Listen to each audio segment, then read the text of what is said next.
الحمد لله نحمده ونستعينه ونستغفره ونعوذ بالله من شرور أنفسنا ومن سيئات أعمالنا من يهده الله فلا مضل له ومن يضلل فلا هادي له وأشهد أن لا إله إلا الله وحده لا شريك له وأشهد أن محمدا عبده ورسوله صلى الله عليه وعلى آله وصحبه وسلم تسليما كثيرا يا أيها الذين آمنوا اتقوا الله حق تقاته ولا تموتن إلا وأنتم مسلمون يا أيها الناس اتقوا ربكم الذي خلقكم من نفس واحدة وخلق منها زوجها وبث منهما رجالا كثيرا ونساء واتقوا الله الذي تساءلون به والأرحام إن الله كان عليكم رقيبا يا أيها الذين آمنوا اتقوا الله وقولوا قولا سديدا يصلح لكم أعمالكم ويغفر لكم ذنوبكم ومن يطع الله ورسوله فقد فاز فوزا عظيما أما بعد فإن أصدق الحديث كتاب الله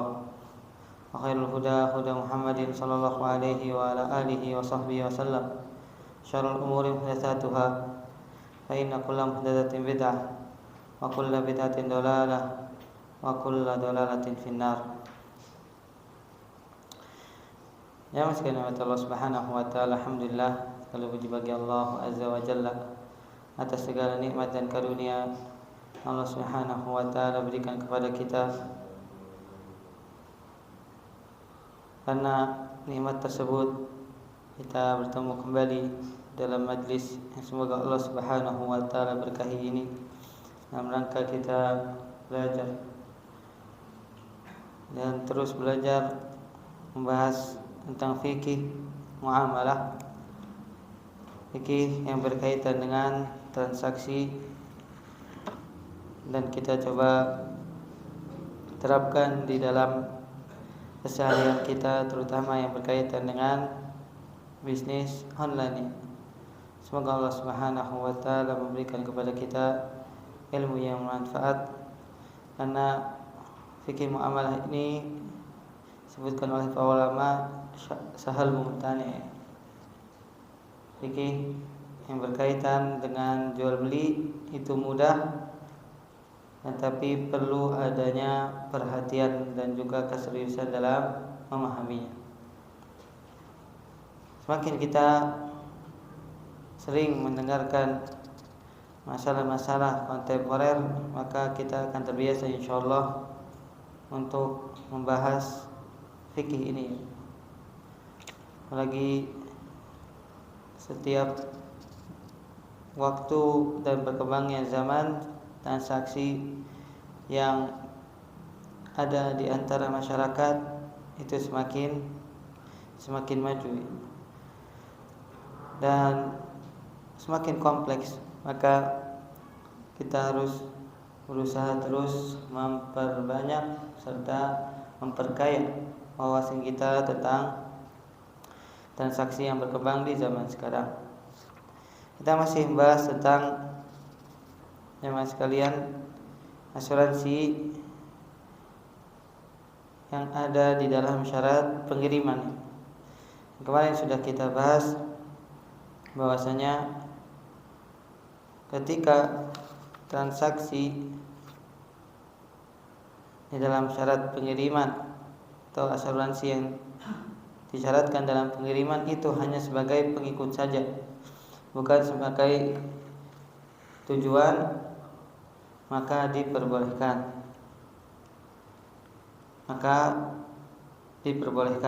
karena bukan merupakan tujuan transaksi.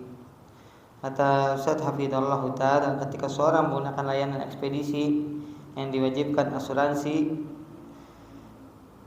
sementara asuransi sifatnya mengikuti bukan tujuan utama transaksi, kita tidak jumpai ada orang yang mengirim barang lalu diasuransikan barang itu dengan tujuan agar bisa mendapatkan klaim asuransi. Berarti pada saat itu dia mengirim barang dan dia berharap barangnya hilang atau rusak. Tentu tidak. Maka untuk akad pertama, kata beliau, jual beli jasa pengiriman barang hukum asalnya mubah. Sementara akad kedua, asuransi pengiriman, adalah akad batil. Hanya saja yang menjadi pertanyaan adalah apakah keberadaan akad kedua yang bermasalah menyebabkan akad pertama yang hukumnya mubah menjadi batal. Kami mengambil kesimpulan dari sebuah kaidah fikih, al-aslu annahu qad yathbutu syai' taba'an wa hukman wa in kana yubtilu qasda. Hukum asalnya terkadang sesuatu dibolehkan karena mengikuti, meskipun batal jika jadi tujuan utama. Ini yang dikatakan oleh al-Imam Al-Qurhi, ulama dari Hanafiyah. Yathbutu taba'an, dalam kaidah ma la yathbutu istiqlalan. Dibolehkan hanya sebatas sebagai sesuatu yang diikuti, bukan sebagai sesuatu yang menjadi tujuan. Kalau dia menjadi tujuan, maka asuransi dilarang. Tapi karena sebagai pengikut saja, bukan sebatas tujuan, maka Allah Ta'ala a'lam, diperbolehkan. Kemudian yang menjadi pertanyaan, bagaimana jika terjadi resiko ya? Jika sudah ikut asuransi pengiriman dan terjadi resiko, maka pihak konsumen hanya berhak mengklaim senilai premi yang dibayarkan. Hanya berhak mengambil senilai premi yang dibayar.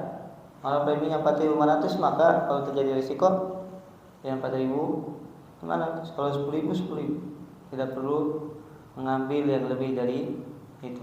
Allahu ta'ala. Nah, itu yang kita bahas pada pertemuan yang lalu sebelum waktunya berhenti ya jamaah karena melaksanakan sholat isya. Kita lanjutkan pembahasan tentang menambahkan kode unik transfer. Fadhal jamaah. Bismillahirrahmanirrahim. Kasus dalam transaksi online. Yang kedua yaitu menambahkan kode transaksi unik. Nah, transfer. fadhal. Lanjut. Beberapa online yang customernya banyak, kode unik cukup dibutuhkan. Terlebih bagi mereka yang hanya memiliki 1 atau 2 rekening untuk banyak transaksi. Dalam transaksi jual beli, Islam mengizinkan pemilik barang untuk mengambil keuntungan sesuai yang dia inginkan, selama tidak mengganggu pasar dan tidak menzalimi konsumen. Di antara dalilnya adalah hadis dari Urwah Al-Bariki. Beliau menceritakan, Rasulullah SAW menyerahkan uang sebesar 1 miliar kepadaku untuk dibelikan seekor kambing. Kemudian uang itu saya belikan 2 ekor kambing. Tidak berselang lama, saya menjual salah satunya seharga 1 dinar. Kemudian saya bawa kepada Nabi SAW seekor kambing dan uang 1 dinar. Kemudian aku pun menceritakan kejadian itu kepada Nabi SAW. Lalu beliau mendoakan, Barakallahu laka fi sofatin yamini. Semoga Allah berkahimu dalam transaksi yang dilakukan tanganmu. Juga dinyatakan dalam hadis dari Abdullah Jubair radhiyallahu anhu, beliau menceritakan Jubair pernah membeli tanah hutan seharga 170.000. Kemudian tanah itu dijual oleh putranya Abdullah bin Jubair seharga 1.600.000. Hadis ini diletakkan Al-Bukhari dalam kitab sahihnya di bab sebutkan harta orang yang berperang. Berdasarkan aturan ini, dalam transaksi jual beli, penjual punya kebebasan untuk menjual barangnya sesuai dengan harga yang dia inginkan, termasuk memberi tambahan kode transfer yang berbeda untuk masing-masing konsumennya. Misalnya, harga barang terpampang 500.000. Ketika proses belanja, konsumen A diminta transfer 500.011. Konsumen kedua diminta transfer 500.013 dan seterusnya. Yang terjadi ini bukan angka utang piutang, tapi pada saat konsumen hendak beli, harga dinaikkan penjual sesuai dengan kepentingan dia dalam bentuk kode transfer. Ada yang dinaikkan Rp11 atau Rp13 dan seterusnya. Dan itu penawaran dari penjual. Jika pembeli setuju, kode itu sekaligus menjadi tambahan harga bagi dia. Bagaimana jika konsumen tidak rela? Jika konsumen tidak rela, penjual bisa memotong nominal pembayaran untuk kode transfer. Misalnya harga 500.000, dikurangi Rp11, jadinya konsumen diminta transfer 499 rupiah saja. Nah, sekalian Allah Subhanahu wa taala, pembahasan yang selanjutnya tentang kode unik transfer ya. Di antara transaksi online yang banyak dari customer biasanya kode unik dibutuhkan ketika ingin mengetahui dari mana sumber transfer tersebut dan tidak tercampur dengan konsumen yang lain. Ini biasanya untuk membedakannya.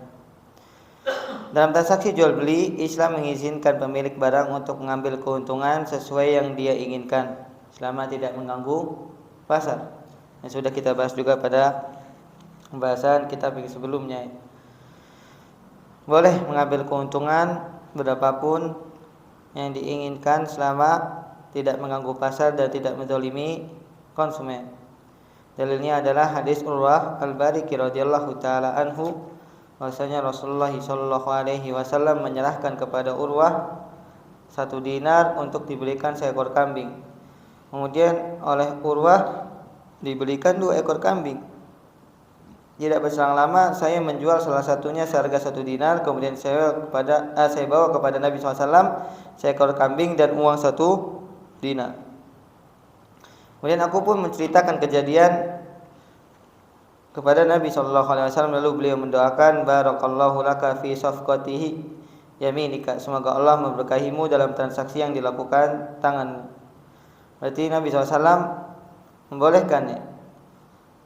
Urwah radhiyallahu taala anhu bahkan mendoakan semoga Allah memberkahimu sebab transaksi yang dilakukan oleh Urwah. Itu juga dalam hadis Abdullah bin Zubair radhiyallahu taala anhuma, beliau menceritakan bahwa Zubair pernah membeli tanah hutan seharga 170.000, tidak sebut ke sini apa dirham atau dinar ya. Faba'aha Abdullah bi alfin wa sittimi'ati alfi. Maka Abdullah bin Zubair menjualnya dengan harga 1.600.000 ya. Itu hampir 10 kali lipat ya. Hampir 10 kali lipat. Dan hadis ini diletakkan oleh Imam Bukhari rahimahullah taala dalam kitab sahihnya ya, dalam bab keberkahan harta orang yang berperang. Ketika Abdullah bin Zubair menjualnya ini sebenarnya untuk membayarkan hutang ayah. Allah Subhanahu wa taala berkahi. Kemudian Nabi SAW tidak melarang Abdullah bin Zubair menjual dengan harga yang lebih daripada harga ketika beliau membelinya atau ketika ayahnya membelinya. Berarti pada asalnya penjual memiliki kebebasan untuk menjual barangnya sesuai dengan harga yang diinginkan. Apalagi juga kita sudah membahas kalau seandainya dia seorang produsen, dia hanya memiliki modal untuk membuat hal tersebut sedikit, untungnya bisa berkali-kali lipat. Apa kaitannya? Kaitannya dengan tambahan kode transfer yang berbeda untuk masing-masing konsumen. Jika harga barang terpampang 500.000, maka konsumen A diminta transfer 11 rupiah. 500.000 11 rupiah. Dan konsumen kedua diminta transfer 500.000 13 rupiah. Ini kode uniknya untuk membedakan antara konsumen A dengan konsumen B. Dan akad ini bukan akad hutang piutang ya, tapi seperti layaknya penjual menaikkan harga yang tadinya 500.000 ditambah 11 rupiah atau 13 rupiah untuk membedakan transfer dari beberapa konsumen. Dan ini juga tentu telah disetujui oleh pembeli ya, menambahkan 11 atau 13 rupiah sebagai tambahan harga bagi dia. Dan jamaah sekalian, insyaallah 11-13 rupiah itu biasanya tidak dianggap ya jamaah. Dan kalau seandainya kata beliau hafizallahu taala, jika konsumen tidak rela, bisa penjual mengurangi harga jualnya sesuai dengan kode unik yang diminta. Nah, lanjut, mengapa penambahan kode ini bukan riba? Kode unik ini, fadhal. Lanjut. Mengapa penambahan kode unik ini bukan riba? Karena akadnya jual beli, bukan bayar utang. Sementara tambahan yang berstatus riba ini berlaku untuk transaksi utang piutang. Riba sekecil apapun dinilainya hukumnya terlarang. Ka'ab al-Akhbar pernah mengatakan, 1 dirham riba yang dimakan seseorang sementara dia tahu bahwasanya itu riba, itu lebih buruk daripada 36 kali berzina. Hadis riwayat Ahmad.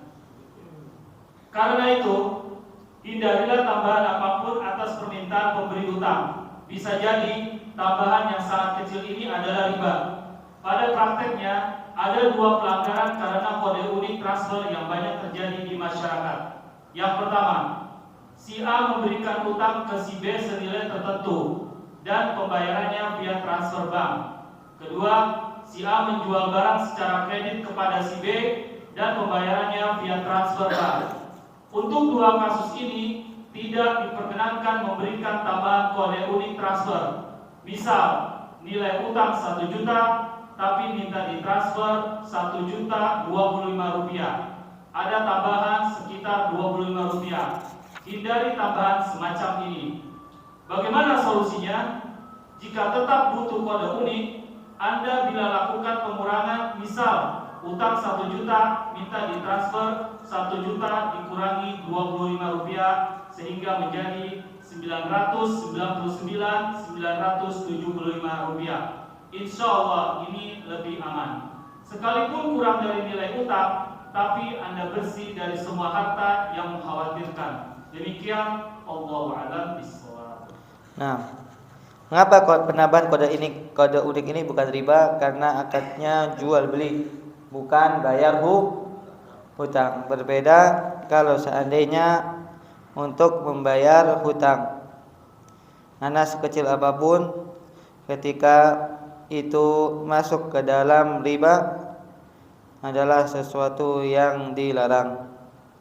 Sebagaimana kata Ka'ab al-Ahbar, dirham riba ya'kuluhu rajulu wa huwa ya'lamu ashaddu min 36 zanyah. 1 dirham riba yang dimakan seseorang sementara dia tahu lebih buruk daripada 36 kali berzina. Tetapi diperselisihkan oleh para ulama tentang keabsahan hadis tersebut. Karena itu, hindari tambahan apapun atas permintaan pemberi utang. Bisa jadi tambahan yang sangat kecil ini adalah riba. Pada prakteknya ada 2 pelanggaran kalau seandainya terjadi kode unik ini karena hutang piutang. Contohnya si A pemberi hutang ke si B senilai tertentu dan pembayarannya via transfer bank. Si A menjual barang secara kredit kepada si B dan pembayarannya via transfer bank.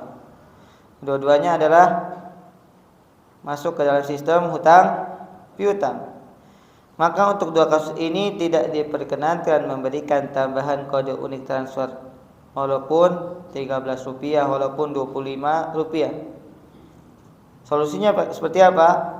Maka solusinya kata Ustaz Hafizallah Ta'ala, bisa Anda melakukan pengurangan. Misal utang 1 juta, maka minta transfer 1 juta dikurang 25 rupiah. Jadi 999.975 rupiah. Dan insya Allah ini lebih aman. Sekalipun kurang dari nilai utang, tapi Anda bersih dari semua harta yang mengkhawatirkan. Nah, itu menjadi solusi Allah Ta'ala. Fadal. Yang ketiga, free shipping. Kasus dalam transaksi online yang ketiga, free shipping, yaitu gratis ongkir. Hukum memberikan layanan gratis ongkir atau free shipping. Ada beberapa kondisi untuk free ongkir. Yang pertama, free ongkir dari marketplace. Bagian ini telah kita bahas pada kajian seputar marketplace. Kedua, free ongkir untuk pembelian dengan kuantitas tertentu. Ketiga, free ongkir murni, pemberian dari penjual. Dua yang terakhir yang akan kita bahas. Yang pertama, layanan free ongkir untuk pembelian dengan kuantitas tertentu. Tujuan utama dalam transaksi jual beli online adalah konsumen mendapatkan barang yang dia inginkan sampai di tujuan dengan selamat, terlepas dengan cara apapun bentuk pengirimannya yang dilakukan oleh penjual. Dia bisa mengantarkan sendiri atau melalui kurir atau yang lainnya. Karena itu, masalah pengiriman barang sifatnya mengikuti dan bukan tujuan utama akad. Siapa yang berkewajiban menanggung biaya kirim? Pada asalnya, pemilik barang yang berkewajiban menanggung biaya terhadap barangnya. Ketika konsumen online telah membeli barang itu, bahkan telah membayarnya secara tunai, maka barang itu menjadi hak milik konsumen, meskipun belum dia terima. Karena itu, pada asalnya konsumen yang berkewajiban menanggung biaya pengiriman barang itu. Karena itu, ketika penjual menjanjikan free ongkir untuk pembelian dengan kuantitas tertentu, berarti bentuknya adalah hadiah bersyarat dalam bentuk biaya ongkir. Selanjutnya, ulama berbeda pendapat dalam memberikan pendekatan fikih untuk hadiah bersyarat bagi konsumen. Pendekatan pertama, bahwa hadiah ini statusnya adalah janji hibah, sementara uang yang dibayarkan adalah sebagai ganti untuk nilai barang yang bukan hadiah. Karena hadiah ini sama sekali tidak mempengaruhi harga. Tujuan utamanya adalah memotivasi pembeli untuk memenuhi target beli. Al-Imam Ibnu Qudamah mengatakan tidak sah menggantungkan hibah dengan syarat tertentu, karena hibah sifatnya memberi kepada seseorang selama dia masih hidup. Karena itu tidak boleh digantungkan dengan syarat tertentu seperti disyaratkan dalam jual beli.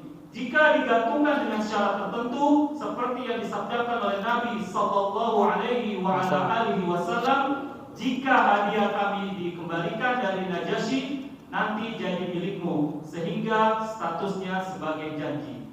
Terkait hadis di atas, kisahnya bahwa ketika Nabi Sallallahu Alaihi Wasallam menikahi Ummu Salamah, beliau menyampaikan kepada Ummu Salamah, saya telah mengirim hadiah kepada Najasyi pakaian dan beberapa ukiah mix. Sementara Najasyi telah meninggal. Menurutku hadiahku itu akan dikembalikan kepadaku. Jika dia dikembalikan kepadaku, maka itu milikmu. Kejadiannya ternyata seperti yang beliau sabdakan, hadiah itu dikembalikan kepada beliau. Lalu semua istrinya diberi misik, satu ukiah, dan sisanya diberikan ke Ummu Salamah berikut pakaiannya. Al-Imam Ibnu Qudamah memahami bahwa pernyataan Nabi Sallallahu Alaihi Wasallam kepada Ummu Salamah sebelum hadiah itu sampai status janji hibah dan bukan hibah. Lalu beliau mengkiaskan untuk semua hibah yang menggantung statusnya bukan hibah tapi janji hibah. Termasuk orang yang menyatakan, beli barang saya sekian, nanti saya kasih motor. Di sini janji hibah dan bukan hibah. Konsekuensi dari pendekatan ini yang pertama adalah hadiah semacam ini dibolehkan karena hukum asal muamalah adalah halal. Pemberi hadiah tidak boleh menarik kembali hadiah itu setelah diberikan kepada konsumennya, meskipun akad transaksinya dibatalkan karena ada larangan menarik kembali pemberian. Ketiga, boleh tidak memberitahukan jenis hadiah kepada konsumen karena jahalah, yaitu ketidakjelasan untuk transaksi tabarruk sosial. Keempat, janji hadiah mungkin saja digagalkan menurut pendapat jumhur ulama. Pendekatan kedua, hadiah ini termasuk bagian dari barang yang dijual, sehingga harga barang yang harus dibayarkan konsumen adalah harga untuk barang dan sekaligus hadiahnya, sehingga transaksi dilakukan untuk barang dan hadiah. Dalam Ta'zim Al-Furuq dinyatakan, hibah yang disatukan dengan transaksi jual beli statusnya hanya nama saja. Jika ada orang mengatakan, saya mau beli rumahmu seharga 100 dengan syarat Anda menghibahkan baju Anda kepada saya dan disanggupi, maka rumah dan baju keduanya adalah barang dagangan yang harganya 100. Sebagai ilustrasi, barang X dijual dengan harga 100.000. Jika beli 5 gratis ongkir. Bagaimana yang terjadi?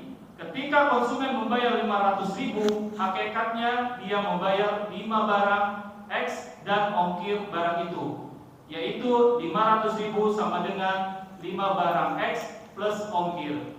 Konsekuensi dari pendekatan ini, yang pertama, bolehnya memberi dan menerima hadiah semacam ini karena terhitung transaksi jual beli yang saling ridho dan hukum asal jual beli adalah halal. Kedua, berlaku semua syarat dalam transaksi jual beli untuk hadiah ini. Karena itu, jika hadiah atau yang diberikan harus jelas, dalam hal ini nilai ongkir harus jelas karena di statusnya objek yang turut diperdagangkan. Ketiga, berlaku semua hukum khiyar pada barang. Keempat, wajib bagi penjual untuk menyerahkan hadiah itu karena dia bagian dari objek transaksi. Kelima, penjual boleh menarik kembali hadiah itu jika transaksinya dibatalkan karena dia barang yang ditransaksikan.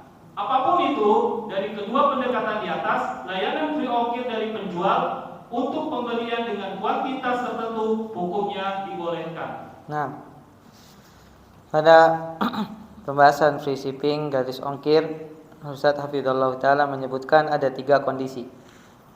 Yang pertama, free ongkir dari marketplace, dan sudah kita bahas pada kajian marketplace sebelumnya, dan kesimpulannya adalah dibolehkan jamaah sekalian. Yang kedua, kalau free ongkir untuk pembelian dengan kuantitas tertentu, maka jamaah sekalian Allah Subhanahu wa taala, beliau menyebutkan ada 2 pendekatannya. 2 pendekatan terkait free ongkir untuk pembelian dengan kuantitas tertentu. Pendekatan pertama, kata beliau, statusnya sebagai janji hibah atau hadiah. Sementara uang yang dibayarkan adalah sebagai ganti untuk nilai barang dan bukan hadiah. Ketika kita ingin membeli kepada salah seorang penjual, kemudian penjual menawarkan, kalau seandainya kalian membeli atau engkau membeli 5 barang tersebut, maka akan mendapatkan garis ongkir. Berarti ini adalah tujuannya tujuan utamanya adalah memotivasi pembeli untuk memenuhi target beli, dan janji itu mendapatkan hadiah ya. Janjinya mendapatkan hadiah gratis ongkir. Dalilnya adalah apa yang disebutkan oleh Al-Imam Ibnu Qudamah dalam kitab Al-Mughni, yaitu hadis Ummu Salamah radhiyallahu taala anha. Ketika Nabi SAW menikahi Ummu Salamah, beliau menyampaikan kepada Ummu Salamah, "Inni qad ahdaitu ila Najasyi hullatan waqiya min miskin wala ara Najasyi illa qad mat wala ara illa hadiyati marrudatan alayya fa in ruddat alayya fahiya laki." Saya telah mengirim hadiah kepada Najasyi pakaian dan beberapa uqiyah misk, sementara Najasyi telah meninggal. Menurutku hadiah itu akan dikembalikan kepadaku. Jika dia dikembalikan kepadaku, maka itu milikmu. Dan hadisnya diriwayatkan oleh Imam Ahmad, dan insyaallah hadisnya hasan. Maka Ibnu Qudamah memahami bahwa pernyataan Nabi SAW kepada Ummu Salamah sebelum hadiah itu sampai statusnya janji hibah dan bukan hibah. Lalu beliau mengkiaskan untuk semua hibah yang menggantung statusnya bukan hibah tapi janji hibah. Maka dari konsekuensi pendekatan ini, hadiah semacam ini diperbolehkan karena hukum asal muamalah adalah halal. Dan pemberi hadiah tidak boleh menarik kembali hadiah itu setelah diberikan ke konsumen, meskipun akad transaksinya dibatalkan karena ada larangan menarik kembali pemberian. Yang ketiga, boleh tidak memberikan jenis hadiah ini ke konsumen karena jahalah ketidakjelasan untuk transaksi sosial itu diperbolehkan. Dan yang keempat, janji hadiah mungkin saja digagalkan menurut pendapat jumhur ulama. Nah, beda dengan hadiah itu sendiri. Ini baru bersifat janji. Pendekatan yang kedua, hadiah ini termasuk dari barang yang dijual, jadi masuk ke dalam harga dari barang yang dijual. Maka jamaah sekalian, ini juga diperbolehkan. Dan konsekuensinya dari pendekatan ini, bolehnya memberi dan menerima hadiah semacam ini karena transaksi jual beli yang saling ridho dan hukum asal jual beli adalah halal. Dan berlaku semua syarat dalam transaksi jual beli untuk hadiah ini. Karena itu jenis hadiah atau yang diberikan harus jelas. Dalam hal ini nilai ongkir harus jelas, bukan sesuatu yang samar ya, karena dia statusnya objek yang turut diperdagangkan. Kalau seandainya pendekatannya gratis ongkir ini masuk ke dalam harga jual. Dan ketiga, berlaku semua hukum khiyar pada barang. Dan yang keempat, wajib bagi penjual untuk menyerahkan hadiah itu karena itu bagian dari objek transaksi. Jadi bukan pilihan lagi, tidak seperti janji hadiah yang sebelumnya. Dan yang kelima, penjual boleh menarik kembali hadiah itu jika transaksi dibatalkan karena dia termasuk barang yang ditransaksikan. Nah, jadi pada kondisi pertama free ongkir yang diberikan oleh penjual kepada pembeli dengan kuantitas tertentu diperbolehkan. Nah, lanjut. Ada Pak. Yang pertama tadi ucap masalah satu barang seandainya saya jual dengan dua konsumen dengan harga yang berbeda, apakah itu diperbolehkan? Nah, yang kedua, andai kata ini yang namanya jual beli Ustaz, di saat penjual dengan harga 1.000, kemudian dengan ada kode nomor kelebihan berapa rupiah tadi, kemudian si penjual itu tidak mau menerima, harus menerima dengan sesuai apa yang dijanjikan, 1.000 ya 1.000, tidak bisa dikurangi. Apakah itu diperbolehkan Ustaz untuk ditambahin dari pembeli? Soalnya ini kan si penjual tidak mau menerima, harus 1.000 ya 1.000, tidak boleh kurang dari harga 1.000. Apakah itu termasuk riba Ustaz? Penambahan. Soalnya itu ada kode unik tadi yang disampaikan oleh pihak bank. Terima kasih Ustaz. Nah, adapun yang pertama tadi berkaitan dengan apa, jemaah? Iya, ini sudah kita bahas selama ketika bersepakat di dalam satu harga saat berjual beli maka diperbolehkan. Yang tidak boleh menjual dua harga dan ketika berpisah belum jelas mana harga yang dijadikan sebagai harga yang disepakati oleh pembeli dan penjual. Dan ini yang dilarang oleh Nabi Shallallahu Alaihi Wasallam. Adapun yang kedua, sebagaimana sudah disebutkan, kalau seandainya penjual tidak ingin mendapatkan atau tidak ingin dikurangi harganya, maka apa? Silakan cari pembeli yang lain ya jemaah. Karena statusnya jual beli. Kalau misalnya ada yang tidak ridho, maka tidak boleh dilangsungkan. Karena jual beli harus berdasarkan ridho dengan ridho. Allah Ta'ala alam.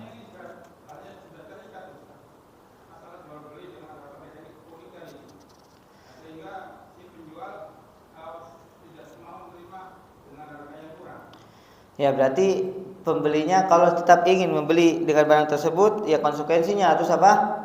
Menyempurnakan harga. Paham? Kalau tidak masih ada pembeli yang lain insyaallah kita. Nah, yang kedua free ongkir murni pemberian dari penjual. Betul. Nanti kasih yang lain. Coba baca. Adalah antum baca. Free ongkir murni pemberian dari penjual.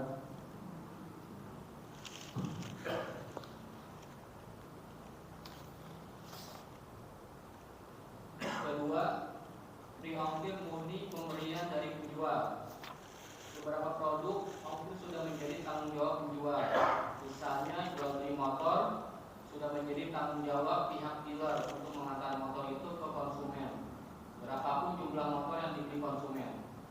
Termasuk pembelian barang elektronik ukuran besar seperti AC atau kulkas atau mesin cuci. Sudah menjadi tanggung jawab pihak toko untuk mengantar barang itu ke konsumen berapapun jumlahnya. Di antara kaidah baku dalam fikih jual beli adalah hukum asal transaksi jual beli adalah halal selama tidak melanggar aturan syariat. Turunan dari kaidah ini adalah hukum asal membuat kesepakatan dalam transaksi dibolehkan sampai ada dalil yang melarang. Karena itulah batasan yang terdapat dalam transaksi lebih banyak dikembalikan kepada kesepakatan yang berlaku di masyarakat. Sementara dari sisi syariat, Yang penting Anda bisa memastikan tidak ada unsur yang melanggar, hukumnya dibolehkan. Jika tidak dinyatakan dalam akad, kesepakatan yang berlaku di masyarakat dalam hal ini menjadi penentu, terutama untuk menentukan rincian transaksi seperti keikutsertaan barang tertentu dalam akad jual beli. Karena itulah, untuk menjawab apakah orang yang beli motor berhak mendapatkan layanan pengiriman barang atau tidak berhak, ini kembali kepada kesepakatan yang berlaku di masyarakat. Dalam hal ini berlaku kaidah apa yang menjadi kebiasaan di masyarakat statusnya seperti kesepakatan yang dibuat pelaku akad. Syekh Dr. Muhammad Siddiqi Al-Bunu menjelaskan contoh penerapan kaidah di atas. Pelengkap akad yang tidak disebutkan secara tegas ketika transaksi dibawa kepada kesepakatan yang berlaku di masing-masing negara, sehingga orang yang membeli mobil berarti termasuk di dalamnya perlengkapannya, kunci-kunci, ban serep, meskipun tidak disebutkan ketika akad.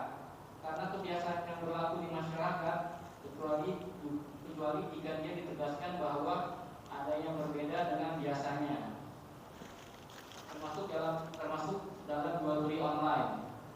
Jika pengiriman murni gratis tanpa ada penambahan harga barang, hukumnya tidak masalah dan statusnya murni hibah dari penjual, dan ini dibolehkan. Demikian. Nah, kondisi yang kedua, free ongkir murni pemberian dari penjual.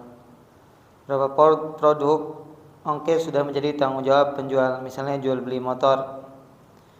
Sudah menjadi tanggung jawab bagi dealer mengantar motor itu ke konsumen. Berapapun jumlah motor yang dibeli oleh konsumen. Itu juga sebagian barang elektronik ya, yang ukurannya besar, AC, kulkas atau mesin cuci, biasanya pihak toko sudah bertanggung jawab untuk mengantar barang itu ke konsumen, berapapun jumlahnya. Dan dalam kaidah baku fikih jual beli disebutkan hukum asal transaksi jual beli adalah halal selama tidak melanggar aturan syariat.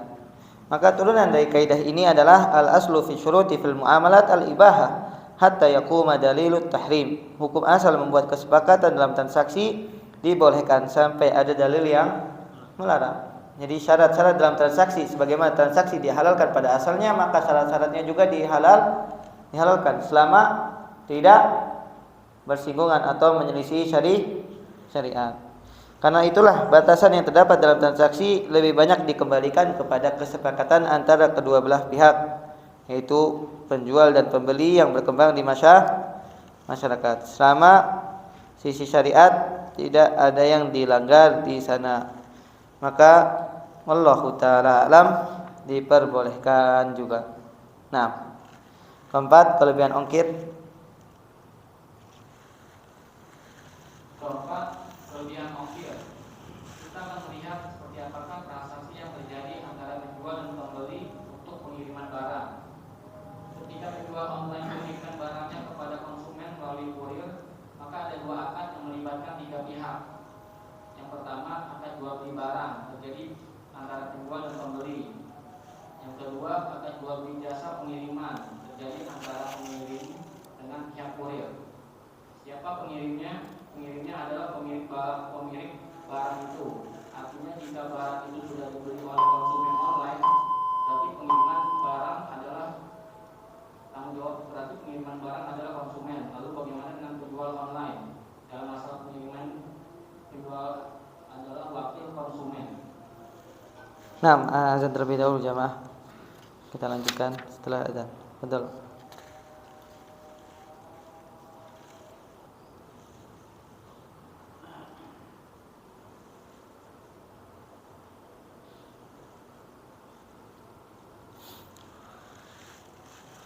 Nah, Pak, dilanjutkan bacanya. Dalam masalah pengiriman, Dalam masalah pengiriman, penjual adalah wakil bagi konsumen. Karena itu biaya pengiriman harus sesuai dengan kebutuhan real. Boleh saja ada tambahan biaya packing, namun tagihan yang diminta dari konsumen harus sesuai kebutuhan real pengiriman. Dari keterangan ini kita bisa memahami adanya kelebihan ongkir pada dasarnya adalah hak konsumen. Selanjutnya, apa yang bisa dilakukan penjual? Mengingat itu adalah hak konsumen, maka penjual harus meminta izin ke konsumen terkait kelebihan ongkir. Selanjutnya, haknya konsumen yang mengatur penyaluran dana itu. Misalnya diinfakkan ke masjid atau fakir miskin, atau diberikan ke penjual sebagai hadiah dari konsumen. Semua kembali ke keputusan konsumen. Allahu a'lam. Nah, yang keempat, kalau ada kasus misalnya kelebihan ongkirnya, maka kata Ustaz Hafizallahu Ta'ala, kita melihat transaksi apa yang terjadi antara penjual dan pembeli untuk pengiriman barang. Ketika penjual online mengirimkan barangnya kepada konsumen melalui kurir, maka ada dua akad yang melibatkan tiga pihak. Yang pertama, akad jual beli barang terjadi antara penjual dan pembeli. Yang B, akad jual beli jasa pengiriman terjadi antara pengirim dengan pihak kurir. Siapa pengirimnya? Tentu pengirimnya adalah pemilik barang itu. Artinya jika barang itu sudah dibeli oleh konsumen online, berarti pengirim barang adalah konsumen. Dan jika penjual yang mengirimkan, maka pada asalnya penjual adalah wakil bagi konsumen. Dan tambahan dari ongkir tersebut pada asalnya milik konsumen. Maka kalau seandainya ingin menambahkan, harus sesuai dengan tambahan yang bisa mendapatkan keuntungan atau keuntungannya kembali kepada konsumen. Kecuali ketika konsumen akhirnya merelakan memberikan hadiah misalnya kepada penjual kalau seandainya ada kelebihan ongkirnya, atau konsumen mengatakan tolong diinfakkan ke masjid atau fakir miskin, maka itu semua keputusan dikembalikan kepada konsumen, yaitu yang memiliki barang dan pada asalnya pengirim tersebut. Allahu ta'ala alam. Nah, terakhir kasus yang kelima, barang gratis ongkir bayar. Betul. Kelima, barang gratis ongkir bayar. Salah satu cara cari duit via online, barang gratis ongkir bayar. Namun harga ongkir sudah dinaikkan dari yang semestinya, sehingga penjual online dapat keuntungan dari semua margin ongkir. Pengiriman bukanlah core bisnis penjual online. Penjual online bukan kurir yang memiliki jaringan pengiriman barang. Kurir adalah pihak ketiga yang menyediakan jasa kirim, sehingga posisi penjual adalah wakil dari pembeli dalam mengirim barang, sehingga penjual tidak berhak mengambil keuntungan dari pengiriman karena dia bukan penjual jasa kirim barang. Demikian. Allahu a'lam. Nah, bagaimana dengan kasus kalau barang gratis ongkir bayar ya? Di antara cara mendapatkan uang via online adalah barang gratis ongkir bayar. Dan harga ongkir biasanya sudah dinaikkan dari harga semestinya, sehingga penjual online dapat keuntungan dari semua margin ongkir.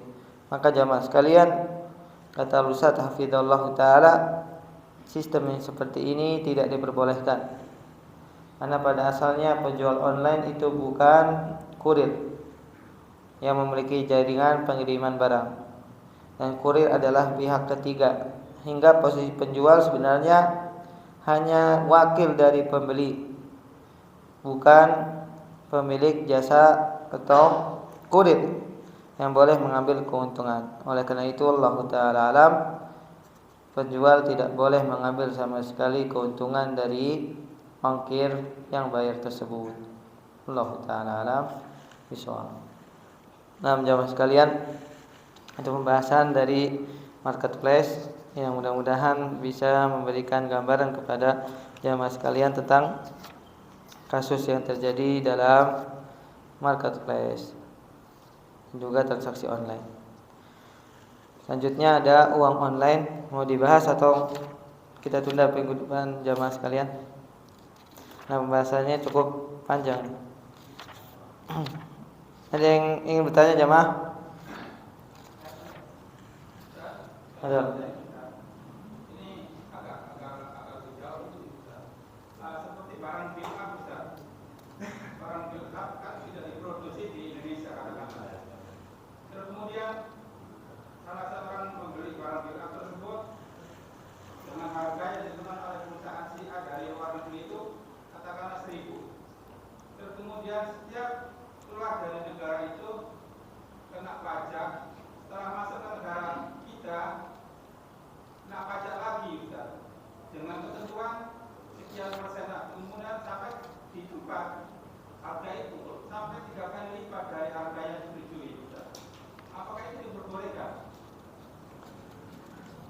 Jamaah sekalian rahmat Allah Subhanahu wa taala, adapun pajak dalam jual beli yang antum tanya pajaknya kan?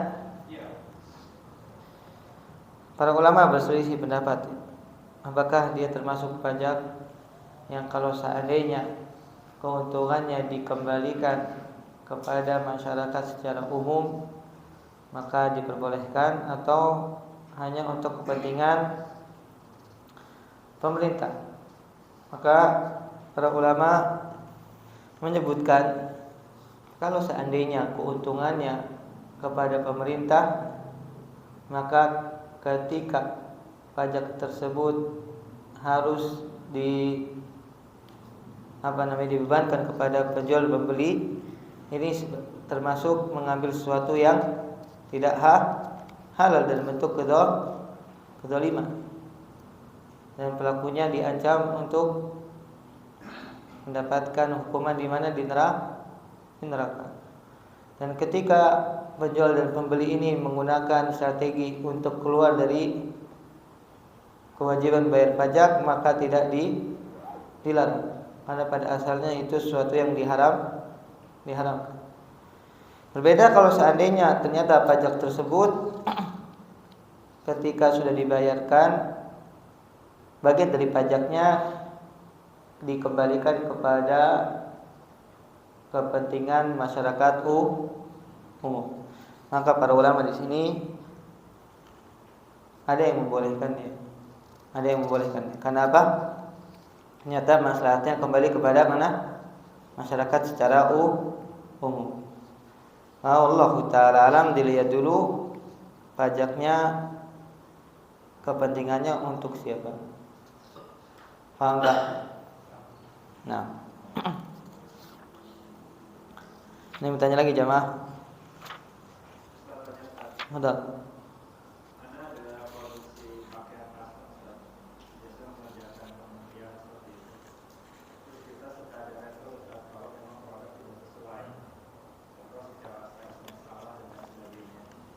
Nah, Sejauh ini banyak sekali customer yang nakal, bahkan mereka sudah order sesuai dengan quantity dan size, tiba-tiba pada saat dalam dikirim mereka hilang dan sebagainya macam gitu ya. Apakah ada kewajiban tetap mengganti walaupun memang secara produksi itu sudah benar-benar fix gitu, karena ceknya kan melalui banyak brand gitu Ustaz. Itu yang pertama. Yang kedua, ada bikin produk gamis iklan Ustaz. Kita memberikan garansi jahit 1 tahun Ustaz. Apakah diperbolehkan gitu? Realnya ini itu membuat garansi untuk jahit hanya untuk membantu ibadah, karena baju yang dipakai setahun berarti kan dipakai ibadah. Nah kalau seperti kita boleh perbaiki kita dengan ongkos kirim ditanggung oleh customer, itu diperbolehkan Ustaz. Nah dua itu pertanyaan. yang kedua sebenarnya mau bertanya dulu. Yang kedua, garansinya ini dimasukkan ke dalam harga atau dari antum? Dari anak Ustaz. Jadi itu sedekah gitu Ustaz ya. Nggak apa-apa. Kalau yang kedua nggak apa-apa. Adapun yang pertama jamaah sekalian, Anda belum bisa jawab. Allah Ta'ala. Yang pertama Anda belum bisa jawab. Allah Ta'ala. Tanyakan Ustaz yang lain. Nah, untuk Assalamualaikum. Ustaz, di dalam sebuah sistem manajemen itu ada kita ketika purchasing membeli barang itu mereka pakai asuransi. Terlepas asuransi itu diperbolehkan atau tidak, intinya taruhlah kita ambil baiknya manajemen itu ngambil yang tidak diperbolehkan, sehingga purchasing order barang pakai asuransi yang tidak diperbolehkan.